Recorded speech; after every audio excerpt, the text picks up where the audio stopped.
Huwag kang matakot, wika ni Jesus. Ako po si Father Fiel Pareha at ito po ang ating segment, ang Daily Devotion, na kung saan tayo po ay magdarasal, magbabasa at magninilay kasama ng salita ng Diyos sa buong taon. Manalangin tayo. Sa ngalan ng Ama, ng Anak at ng Espiritu Santo. Amen. Halina, banal na Espiritu, liwanagan mo ang aming puso at isip nang maunawaan at may sa buhay namin ang iyong salita. Amen. Our Bible passage for today is from the Gospel of St. Matthew chapter 28, verses 8 to 15, and I read it for you. So they left the tomb quickly with fear and great joy, and ran to tell his disciples. Suddenly Jesus met them and said, "Greetings," and they came to him, took hold of his feet and worshiped him. Then Jesus said to them, "Do not be afraid. Go and tell my brothers to go to Galilee. There they will see me." While they were going, some of the guard went into the city and told the chief priests everything that had happened. After the priests had assembled with the elders, they devised a plan to give a large sum of money to the soldiers, telling them, "You must say, 'His disciples came by night and stole him away while we were asleep.'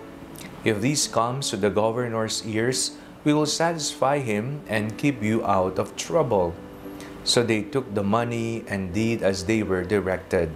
And this story is still told among the Jews to this day. Huwag kang matakot. Ito po ang sinabi ni Kristong muling nabuhay sa mga alagad. Ano ba ang mga takot na mayroon tayo sa kasalukuyan?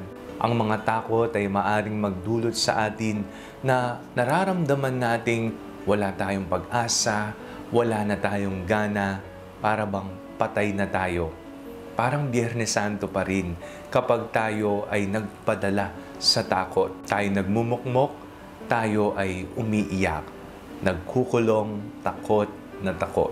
Parang Biyernes Santong karanasan katulad ng mga alagad. Ngunit si Kristo ay muling nabuhay.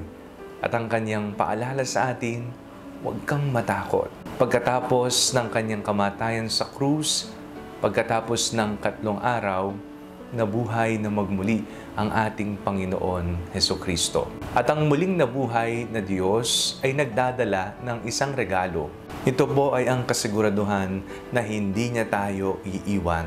Lalo na sa mga panahon na tayo po ay takot na takot sa buhay. May mga taong takot sa pang-araw-araw na gastusin. May mga tao na natatakot sa pag-aaral. May mga tao na natatakot magmahal muli dahil sa kanilang naranasan dati. May mga takot tayo sa puso na hindi maiibsan ng isang tulog, ng pahinga, o kaya naman ng isang travel. Bagkus, ang kailangan natin ay ang Panginoong muling nabuhay na nagdadala sa atin ng kapayapaan sa ating puso at kaisipan. Ngayong tayo po ay nagdiriwang sa muling pagkabuhay ng Panginoon, tayo po'y mga anak, hindi ng takot, kung hindi tayo po'y anak ng buhay na Diyos. Manalangin tayo. Panginoong Jesucristo, nabuhay ka para sa amin. Mahal mo kami. Nawa, mabuhay din kami sa pang-araw-araw naming pamumuhay sa pamagitan ng pananalig namin sa iyo. Tanggalin mo ang lahat ng takot na mayroon kami sa aming puso at nawa ang iyong kapayapaan ang palaging manahan dito. Amen. Sa ngalan ng Ama, ng Anak at ng Espiritu Santo. Amen. Huwag po ninyong kalimutang i-like ang video ito. Mag-comment po kayo and share it with your family and friends. Ang panalangin bago matulog ay may sariling Facebook page na po. Huwag niyo pong kakalimutang mag-like at mag-follow dito, and do not forget to subscribe to our YouTube channel. I-click niyo lamang po ang link na nasa description ng video ito. O kaya naman, just search Father Fiel Pareha. God bless you po.